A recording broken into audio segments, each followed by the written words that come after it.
সম্মানিত ভিউয়ার্স, আসসালামু আলাইকুম। আশা করি সকলে ভালো আছেন। আপনারা দেখছেন কৃষি তথ্য ভান্ডার ইউটিউব চ্যানেল। আমি মোহাম্মদ মোখলেসুর রহমান আবারও চলে আসলাম আপনাদের মাঝে নতুন একটি ভিডিও নিয়ে। আজ এই ভিডিওর মাধ্যমে আমরা আলোচনা করব ধানের জমিতে জিঙ্ক ব্যবহার করে কিভাবে আমরা ফলন বৃদ্ধি করাইতে পারবো। সম্মানিত ভিউয়ার্স, আমরা যারা কৃষক পর্যায়ে আছি তারা অনেকেই জানি না যে সঠিক সময়ে জিঙ্ক ব্যবহার করে 30% পর্যন্ত ফলন বৃদ্ধি করা সম্ভব। সম্মানিত ভিউয়ার্স, আমাদের জমিতে স্বাভাবিক যে ফলনটা আমরা পেয়ে থাকি ও ছাড়াও 30% পর্যন্ত ফলন বৃদ্ধি করা যায়। কিভাবে করা যায় সে সম্পর্কে কিন্তু আমরা জানি না। তাদের জন্য একটা সুখবর নিয়ে আসলাম, এই জিঙ্ক ব্যবহার করে অধিক পরিমাণ ফলনশীল আমরা ধান পেয়ে যাব। তবে কখন ব্যবহার করব সে সম্পর্কে আমাদের জানতে হবে। তার আগে আমাদের জানা প্রয়োজন জিঙ্ক সারের যে ঘাটতি, অর্থাৎ যে ঘাটতি অবজনিত লক্ষণ। আমাদের জমিতে কিভাবে বুঝবো আমাদের জমিতে জিঙ্কের ঘাটতি আছে? জিঙ্ক সালফেট সারের কাজটা কি? জিঙ্ক সালফেট কিভাবে আমাদের জমিতে প্রয়োগ করব সে সম্পর্কে আমরা A to Z বিষয় জানব। সম্মানিত ভিউয়ার্স, তার আগে আপনারা যারা আমার ভিডিওটি দেখছেন বা দেখবেন, ভিডিওটি ভালো লেগে থাকলে চ্যানেলটি অবশ্যই সাবস্ক্রাইব করবেন, পাশে থাকা বেল আইকনটি বাজিয়ে দিবেন যাতে পরবর্তী ভিডিও আপনি সাথে সাথে পেয়ে যান। সম্মানিত ভিউয়ার্স, আমরা প্রথমে জানব জিঙ্ক সারের কাজটা কি, অর্থাৎ দস্তা। এই দস্তার কাজটা আমাদের কি? মনোহাইড্রেট শতকরা 36% দস্তা এবং 17.6% গন্ধ রয়েছে। অপরদিকে জিঙ্ক সালফেট হেপ্টাহাইড্রেট দস্তা ও গন্ধকের যথাক্রমে 21% এবং 10.5% রয়েছে। এছাড়াও সিলেটেড জিঙ্ক 10% দস্তা রয়েছে। সম্মানিত ভিউয়ার্স, সবচেয়ে ইম্পর্টেন্ট বিষয়টা হলো এই সিলেটেড জিঙ্ক। এই সিলেটেড জিঙ্কটা কিন্তু প্রয়োগ করে অধিক পরিমাণ ফলনশীল ধান পাওয়া যায় এবং কৃষি পর্যায়ে যারা আমরা আছি তারা স্বাভাবিক যে ফলন আমরা পেয়ে থাকি 33 শতকে, তাছাড়াও 30% পর্যন্ত ফলন বৃদ্ধি করা সম্ভব।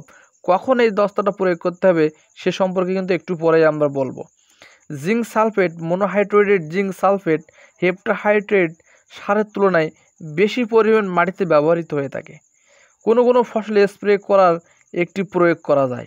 সম্মানিত ভিউয়ার্স, গাছের বিভিন্ন ধরনের হরমোন তৈরিতে দস্তা জিঙ্ক অংশগ্রহণ করে থাকে। গাছে ক্লোরোফিল উৎপাদনে সাহায্য করে থাকে কিন্তু এই দস্তা। ফসলের রোগ প্রতিরোধ ক্ষমতা বৃদ্ধি করে এই দস্তা।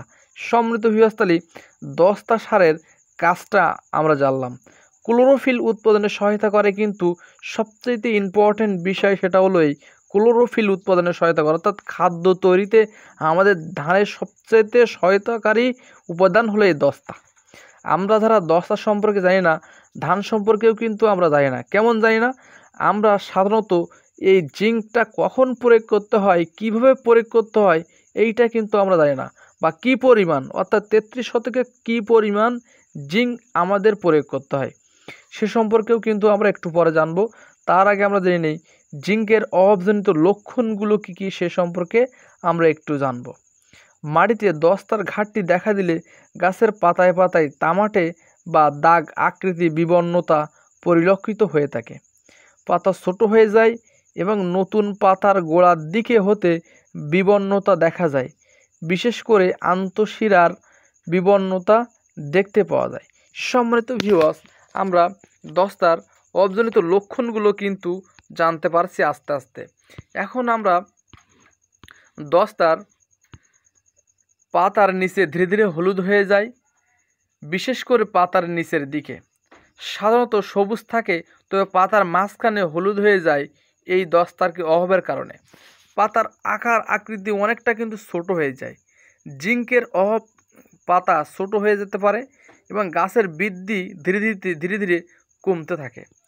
নতুন পাতা ছোট ও বেগে যেতে পারে, অর্থাৎ আমাদের যে পোনাটা জমিতে সৃষ্টি হচ্ছে ওই পোনাটা কিন্তু তার গতি, অর্থাৎ যে পরিমাণ তার বাড়ার কথা ওই পরিমাণ কিন্তু সে বেড়ে উঠতেছে না। এটার প্রধান কারণ কিন্তু এই জিঙ্কের ঘাটতি।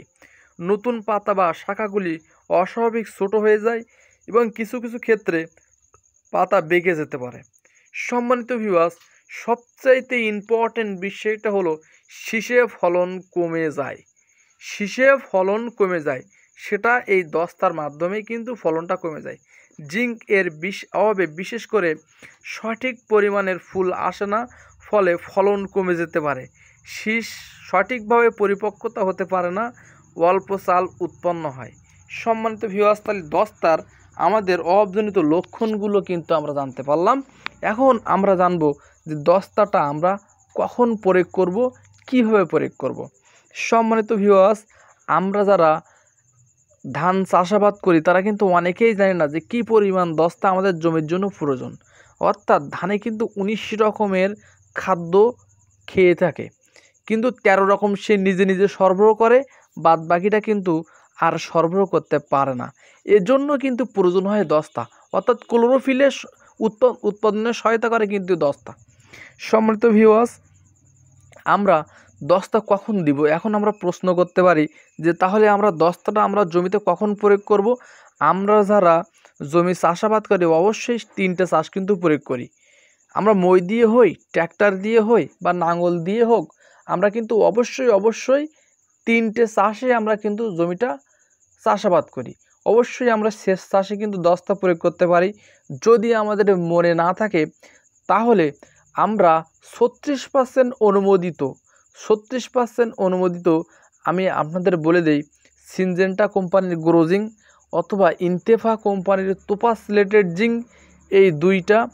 আরও কিছু কিছু বাজারে ভালো ভালো কোম্পানি আছে, সেগুলো আপনারা নিতে পারেন। তবে অবশ্যই আপনারা মাথায় রাখবেন যে দস্তার যেন 36% কৃষি অফিসে অনুমোদিত থাকে।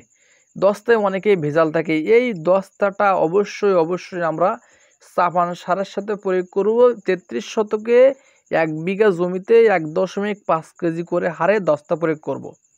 আমরা অবশ্যই চাপান সারের সাথে প্রয়োগ করব। 33 শতকে 1 বিঘা জমিতে 1.5 কেজি হারে দস্তা প্রয়োগ করলেই কিন্তু আমাদের জমিতে খাদ্য তৈরির যে ঘাটতিটা সেটা কিন্তু থাকবে না। সাধারণত এই সময় কিন্তু ধানের অধিক পরিমাণ পোনা বা পাশকাঠিও দরকার হয়। এর দস্তা কিন্তু প্রয়োগ করলে অধিক পরিমাণ পাশকাঠি বা পোনাতে গঠনে কিন্তু আমাদের সহায়তা করে। কেননা আমরা কিন্তু রোপণ করে আসতেছি 2 থেকে 3টি বা 3 থেকে 4টি করে পোনা দিয়ে গোছাই দিয়ে কিন্তু আমরা রোপণ করে আসতেছি জমিটা। ওই জমিটা রোপণকৃত জমিটা আমাদের নিয়ে যেতে হবে 20 থেকে 25টা পোনা, তা নাহলে কিন্তু কাঙ্ক্ষিত মাত্রায় আমরা যে লাভের মুখ কিন্তু দেখতে পারবো না। অর্থাৎ আমি যে বলেছি যে 30% পর্যন্ত ফলন বৃদ্ধি করা সম্ভব এই জিঙ্কের প্রয়োগ করে, তার প্রমাণও আমি এখন দিব। সম্মানিত ভিউয়ার্স, এখন আমরা এ সময় চাপান সারের সাথে দস্তা প্রয়োগ করলাম। অবশেষে আমরা যে সময় ফলন আসে, অর্থাৎ ধানে দেখব যে কাইস্থল আইছে, অর্থাৎ ধানটা মুখের ধারে হালকা হালকা গলগল করতেছে, ধানটা 1 সপ্তাহের মধ্যে বাইর হয়ে যাবে, অথবা 2-1টা করে ধান শীষ বাইর হয়ে গেছে। আমরা ওই সময় অবশ্যই 33 শতকে 1 বিঘা জমিতে আমরা সিলেটেড জিঙ্ক প্রয়োগ করব। সিলেটেড জিঙ্ক, তবে এই সিলেটেড জিঙ্কটা হবে ইন্তেফা কোম্পানির তোপা সিলেটেড জিঙ্ক। আমরা বাজার থেকে ভালো মানের, অর্থাৎ ভালো মানের নাম্বার 1 থেকে 10 নম্বরের মধ্যে যে কোম্পানিগুলো আছে, অটো কোম্পানি, গ্রোজ, ইন্তেফা আছে, সিনজেন্টা আছে, যে কোনো একটা কোম্পানির ভালো মানের। তবে ফেয়ার অ্যাগ্রো কেমিক্যালস কোম্পানির সিলেটেড জিঙ্ক কিন্তু ফেয়ার সিলেটেড জিঙ্ক কিন্তু খুবই ভালো মানের। ফেয়ার অ্যাগ্রো কেমিক্যালস সিলেটেড জিঙ্ক কিন্তু আমরা ব্যবহার করতে পারেন। এটির পরিমাণ হবে 33 শতকে 30 গ্রাম। সম্মানিত ভিউয়ার্স, আমি আবারও বলে দেই, 33 শতকে 30 গ্রাম হারে আমরা স্প্রে করব। তাহলে আমাদের কি হবে? সাধারণত ফুল ফল ধারণে সহায়তা করবে কিন্তু জিঙ্ক। প্রথম কথা কিন্তু ধানটার কিন্তু ফুল এবং ফল সহায়তা করবে কিন্তু জিঙ্ক। এই সময় যদি আমরা জিঙ্ক প্রয়োগ করি, অর্থাৎ স্প্রের সময় যে সিলেটেড জিঙ্কটা আমরা এই সময় যদি প্রয়োগ করি, তাহলে শীষটা, অর্থাৎ যে শীষটা যেগুলো লম্বা হবে, তাছাড়া কিন্তু একটু স্বাভাবিক মাত্রা একটু বেশি লম্বা হয়। এবং আরও একটা সুবিধা আছে, সেটা সম্পূর্ণ ধানটা কিন্তু এক তালে বা একই সাথে বাহির করে দেয় কিন্তু এই দস্তা। অর্থাৎ কোনো ধান খাটো বড় উঁচু নিচু থাকে না, সমতল অবস্থায় কিন্তু ধানটা একবারে বাহির হয়ে যায় এবং এই দস্তা প্রয়োগ করে কিন্তু জমিটাই কিন্তু খাদ্য সরবরাহ করে এই দস্তা। সুতরাং প্রত্যেকটা ফুল, প্রত্যেকটা ধানে সঠিক পরিমাণ দুধ সরবরাহ করে যাচ্ছে এই জিঙ্ক। এই জিঙ্কের অভাবজনিত লক্ষণ কিন্তু এটাও হতে পারে। সম্মানিত ভিউয়ার্স, তাহলে আমরা এই সময় যদি সিলেটেড জিঙ্ক অথবা ফেয়ার অ্যাগ্রো কেমিক্যালস কোম্পানির ফেয়ার জিঙ্ক সিলেটেড এটা যদি আমরা ব্যবহার করি, অবশ্যই ডিসপ্লেতে তার ছবি দেখতে পাবেন। আমি অবশ্যই ছবি দিতে পারবো এবং ডিসপ্লেতে আমার একটি হোয়াটসঅ্যাপ নাম্বার বা ইমো নাম্বার বা কন্ট্যাক্ট নাম্বার থাকবে। এই নাম্বারে আপনারা ফোন দিয়ে দস্তা কখন জমিতে প্রয়োগ করব এবং এই দস্তা প্রয়োগ করে আমাদের কি কি উপকার হবে, দস্তাটা প্রয়োগ করে কীভাবে 30% পর্যন্ত ফলন বৃদ্ধি করতে পারবো সে সম্পর্কে জানতে পারবেন। সম্মানিত ভিউয়ার্স, ভিডিওটি ভালো লেগে থাকলে চ্যানেলটি অবশ্যই সাবস্ক্রাইব করবেন, পাশে থাকা বেল আইকনটি বাজায় দিবেন যাতে পরবর্তী ভিডিও আপনি সাথে পেয়ে যান। সবাই ভালো থাকবেন, সুস্থ থাকবেন। আসসালামু আলাইকুম ওয়া রাহমাতুল্লাহ।